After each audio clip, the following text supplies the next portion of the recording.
बिस्मिल्लाहिर्रहमानिर्रहीम। अस्सलाम वालेकुम। उम्मीद रखता हूँ कि आप सब ठीक ठाक होंगे। इससे पहले मैंने शिपमेंट प्लान का वीडियो बनाए थे, सिंगल एसकेयू के लिए भी और मल्टीपल एसकेयू के लिए भी। आज का जो हमारा वीडियो है इसमें हम डिस्कस करते हैं कि हम अपने अमेज़ॉन अकाउंट के साथ अपना बैंक अकाउंट को कैसे अटैच करें। ज़्यादा लोगों को ये मसला आ जाता है कि वो अमेज़ॉन का कोर्स ख़त्म करने के बाद भी उसको ये मसले आते हैं, बार बार पूछते हैं कि सर हम अपने अकाउंट के साथ अपना जो पायनियर अकाउंट है या लोकल अकाउंट है वो कैसे अटैच करें। तो वीडियो को गौर से देखो और अपने दोस्तों के साथ भी शेयर करो। अच्छा जी, ये है अमेज़ॉन सेलर अकाउंट। आपने सबसे क्या करना है, सबसे पहले आपने यहाँ पे आना है अकाउंट इन्फो। अकाउंट इन्फो के बाद आपने यहाँ पे आना है पेमेंट इंफॉर्मेशन। पेमेंट इंफॉर्मेशन के बाद आपने ये देखो, एक है चार्ज मेथड अकाउंट और दूसरा है deposit method account. Charge method account कौन सा है? जब हम अमेज़ॉन सेलर सेंट्रल अकाउंट को क्रिएट करते हैं तो उसी टाइम अमेज़ॉन हमसे एक बैंक अकाउंट मांगता है और बैंक स्टेटमेंट मांगता है, वही चार्ज मेथड अकाउंट होता है। वो हम उसी टाइम अमेज़ॉन को दे देता है और अमेज़ॉन हमारा अकाउंट अप्रूव करता है। उसके बाद जब हम अपने अकाउंट में सेल करते हैं और हमारा पैसा रेडी होता है तो अमेज़ॉन फिर हमको ईमेल करता है कि आपके जो सेलर अकाउंट है इसके साथ डिपॉजिट मेथड में बैंक अकाउंट नहीं है, तो आप बराए मेहरबानी अपने डिपॉजिट मेथड में जो है ना अपना बैंक अकाउंट इसके साथ अटैच करो, क्योंकि हम आपको पैसा कैश नहीं दे सकते। तो इसके बाद जो है ना हम यहाँ पे जो है ना अपना लोकल बैंक अकाउंट या पायोनियर अकाउंट इसके साथ अटैच करते हैं।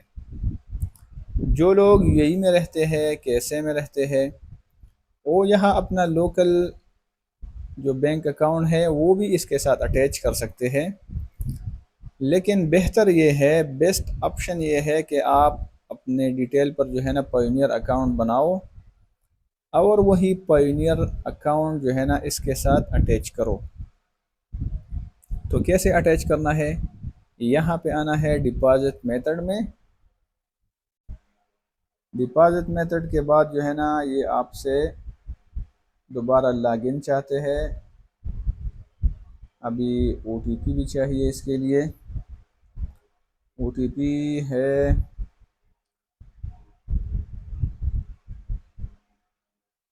724 073। ये है ओटीपी। अच्छा, ये अभी ओपन हुआ। देखो आपने आना है यहाँ पे ऐड न्यू डिपॉजिट मेथड। इसके साथ देखो मैंने ऑलरेडी अटैच भी किया है एक अकाउंट, लेकिन आपने यहाँ पे आना है ऐड न्यू डिपॉजिट मेथड, इस पर क्लिक करना है। ठीक है, अभी ये तो मैंने ऑलरेडी इसके साथ अटैच किया है, लेकिन आपसे ये चीज़ें मांगता है अकाउंट होल्डर नेम। यहाँ पे अकाउंट होल्डर नेम लिखना है और यहाँ पे जो जो चीज़ आपसे मांगता है वो यहाँ पे पुट करना है। अभी ये कैसे निकालना है, कहाँ से हमको ये मिलेगा? तो आपने आना है यहाँ पर अपना पायोनियर अकाउंट। पायोनियर अकाउंट में देखो हमारे साथ 4 करेंसी अभी अवेलेबल है, यूएसडी, यूरो, जीबीपी और नेक्स्ट में जो है ना एईडी, जो यूनाइटेड अरब इमारात दुबई का करेंसी है, एईडी भी अवेलेबल है। तो इसके साथ मैं अभी यूएसडी अटैच करता हूँ। यूएसडी पर मैंने क्लिक किया। इसका डिटेल आपने निकालना है, ठीक है। तो ये देखो व्यू इन्फो, आपने इस पर क्लिक करना है। व्यू इन्फो, हर करेंसी का अलग अलग डिटेल होता है। देखो अभी मेरे साथ व्यू इन्फो में जो है ना इसका पूरा डिटेल ओपन हो गया। नाम इसका क्या है, beneficiary name Tausif Ali, account number, swift code, routing, ABA, ये पूरा डिटेल जो है ना इधर अभी शो हुआ। अभी आपने क्या करना है, अगर आपने यूएसडी अटैच करना है तो सबसे पहले यहाँ पे जो है ना ये जो सऊदी अरबिया लिखा है यहाँ पे आपने यूनाइटेड स्टेट्स सेलेक्ट करना है, ठीक है। अगर आपने इसके साथ एईडी करेंसी अटैच करना है तो आपने यूनाइटेड अरब इमारात यहाँ पे सेलेक्ट करना है। तो ऐसा फिर आपके साथ जो है ना इसका डिटेल भी चेंज होता है। अगर आपने यूएस सेलेक्ट किया तो यूएस का डिटेल आएगा। अगर आपने इसके साथ जो है ना यूनाइटेड अरब इमारात का सेलेक्ट किया तो वही डिटेल आपको आएगा, ठीक है। तो सबसे पहले ज़रूरी ये है कि आप जो है ना यहाँ पे बैंक लोकेशन चेंज करो। इसके बाद आपसे जो है ना क्या मांगता है, अकाउंट होल्डर नेम मांगता है, ठीक है, BIC, आईबेन, रिटाइप आईबेन। आपने सिंपल क्या करना है, सिंपल जो है ना यहाँ से जो है ना वो कॉपी करना है और यहाँ पे जो है ना पेस्ट करना है। देखो इधर सऊदी अरब है, अगर इधर मैंने चेंज किया यूनाइटेड स्टेट तो यहाँ पे अकाउंट होल्डर नेम पहला चाहिए। तो क्या करना है, यहाँ से जो है ना अकाउंट होल्डर नेम कॉपी करो, आप ऐसा भी कॉपी कर सकते हैं।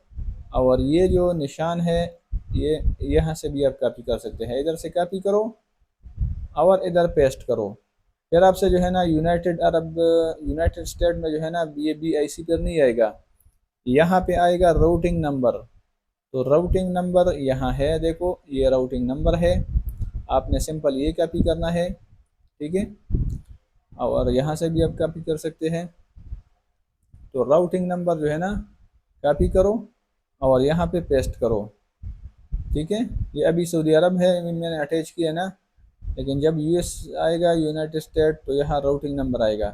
फिर इसके बाद जो है ना आईबेन कॉपी करो। आईबेन क्या है, आईबेन जो है ना इसमें नहीं है, ठीक है। ये यूनाइटेड स्टेट में आईबेन नहीं आता है, UAE में आईबेन आता है। यही अगर आप सेलेक्ट करते हैं तो यहाँ पे आईबेन भी शो करता है, अभी मैं दिखा भी देता हूँ आपको। तो यहाँ पे जो है ना आईबेन सेलेक्ट करो और यहाँ पे जो है ना दोबारा आईबेन रिटाइप करो। तो आपका जो है ना और इधर इधर से जो है ना सेट डिपॉजिट मेथड, तो आपको ईमेल आएगा कि आपका जो है ना अमेज़ॉन सेलर अकाउंट के साथ बैंक अकाउंट सक्सेसफुली अटैच हुआ। अभी देखो यहाँ पे जो है ना आपको आईबीएन नज़र नहीं आता है, routing number, account type, beneficiary name. लेकिन ये देखो दूसरा करेंसी में अभी आपको दिखा देता हूँ AED का, यहाँ पे आपको आईबीएन भी नज़र आएगा, क्योंकि हर करेंसी का अलग अलग डिटेल है। USD का अलग डिटेल है। जैसा आप यहाँ पे जो है ना बैंक लोकेशन में ये अगर आप USD अटैच करना चाहते हैं और यहाँ पे जो है ना बैंक लोकेशन में भी आपने यूनाइटेड स्टेट्स सेलेक्ट किया तो ये जो नीचे डिटेल है ये आपको चेंज हो जाएगा, ठीक है। ये गौर से सुन लो, ये ज़रूरी बात है। अगर यहाँ पे जो है ना आपने यूनाइटेड अरब इमारात सेलेक्ट किया तो ये जो नीचे डिटेल है ये भी फिर दोबारा चेंज हो जाएगा, हर करेंसी के साथ चेंज होता है। इसमें जो है ना USD में आईबीएन नंबर नहीं था। अभी मैं आपको UAE का करेंसी दिखा देता हूँ AED। इधर जो है ना आईबीएन नंबर आपको अभी शो हो जाएगा। ये देखो अकाउंट इन्फो के बाद अभी आपको नज़र आएगा। ये देखो सबसे पहले है स्विफ्ट कोड, ठीक है। इसके बाद है आईबीएन नंबर। ये यूनाइटेड अरब इमारात का जो करेंसी है इसमें आईबीएन नंबर दिखा देता है, लेकिन USD में नहीं है। USD में राउटिंग नंबर है, अकाउंट नंबर है, ठीक है, बेनिफिशियरी नेम तौसीफ अली। तो आपने सिंपल ये जो है ना जो चीज़ इधर मांगता है, ठीक है, सबसे पहले अपनी मर्ज़ी के मुताबिक जो है ना इधर लोकेशन चेंज करो और फिर जो चीज़ इधर मांगता है वो इधर उधर से कॉपी करो और यहाँ पे जो है ना पेस्ट करो और सेट डिपॉजिट मेथड करो, तो आपका जो है ना बैंक अकाउंट अटैच हो जाएगा। फिर इसके बाद अगर आपने पैसे विड्रा करने हैं, बैंक अकाउंट तो आपका अटैच हो जाएगा। इसके बाद जो है ना अटैच करने के बाद आपका जो दौरानिया है, जो टाइम पीरियड है पैसा विड्रा करने का, वो भी चेंज हो जाएगा। ठीक है, 14 दिन तकरीबन वो फिर ज़्यादा देता है। तो जब आपका अमाउंट रेडी हो जाता है तो आपने कैसे विड्रा करना है, ये जो 1273 अभी इसमें अवेलेबल है, लेकिन ये पूरा रेडी नहीं है। ठीक है, ये टाइम लेता है, अपना टाइम पीरियड के साथ जो है ना ये फिर देता है पैसा। ये देखो फंड अवेलेबल ना हो, इससे आज मैंने पैसा विड्रा किया तो आज इसमें बिल्कुल ज़ीरो ज़ीरो है। यहाँ पे मेरे अकाउंट में पैसे है लेकिन इसका टाइम पीरियड अभी बाकी है।